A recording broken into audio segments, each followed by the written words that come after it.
Hey everybody, Peter Zeihan coming to you from snowy Colorado, and today we're going to talk about some of the changes in the lithium market that are going on because of the Chileans. Now, the Chileans are one of the world's two largest producers, with Australia being the other one, and most of the lithium that Chile produces comes from basically brine. They dissolve a number of things that they mine in brine pools, and then it becomes more concentrated, and that concentrate is then shipped out. Well, the Chileans have now announced that they have plans in progress to nationalize the entire sector so that the state will have a majority share in every single holding.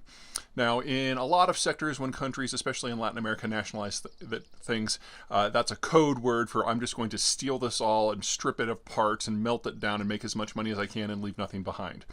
That's not how the Chileans work.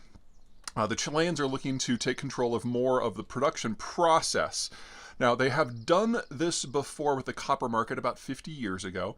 Instead of having international companies come in and mine all the copper, they went in and they nationalized it and took it over and ran it themselves. Now, nationalization is not expropriation. Nationalization means you pay the people on the other side a decent price for what you're taking. Expropriation means you just take it and they get nothing.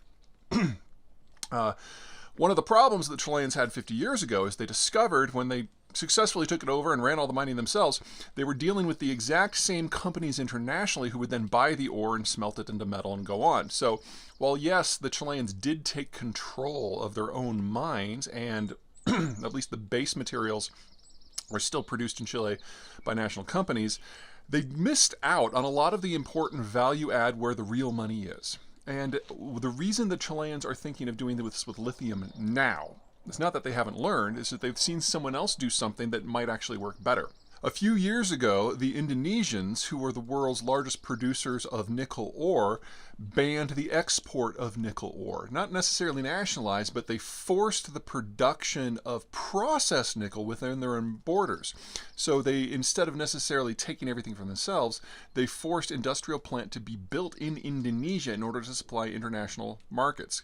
Nickel, like with lithium, is a very important product in anything that is going to involve mass electrification and EVs and batteries and all that good stuff. The Chileans have made it very clear, very publicly, that they're taking their inspiration for this round of nationalizations from the Indonesians. So we're going to see a lot of investment in industrial plant in the Chilean desert, the Atacama, where most of this stuff comes from, to turn the raw lithium not just into concentrate, but into lithium metal. And who knows, down the line they may even get into battery production themselves, although that's a problem for another 5 years or 10 years from now.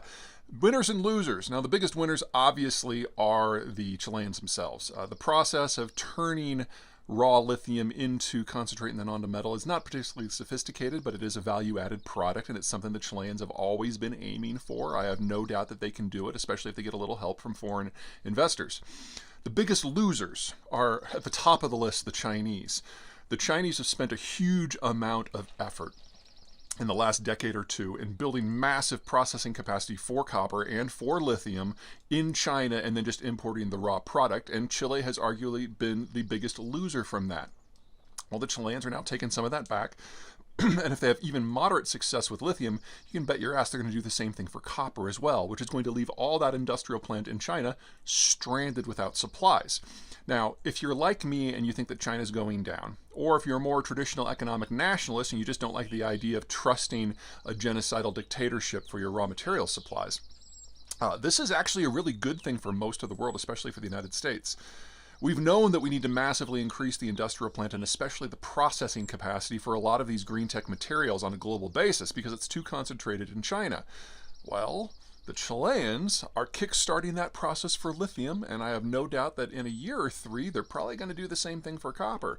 We need to see this happen in a lot more places. So is nationalization a naughty word? Yeah, maybe.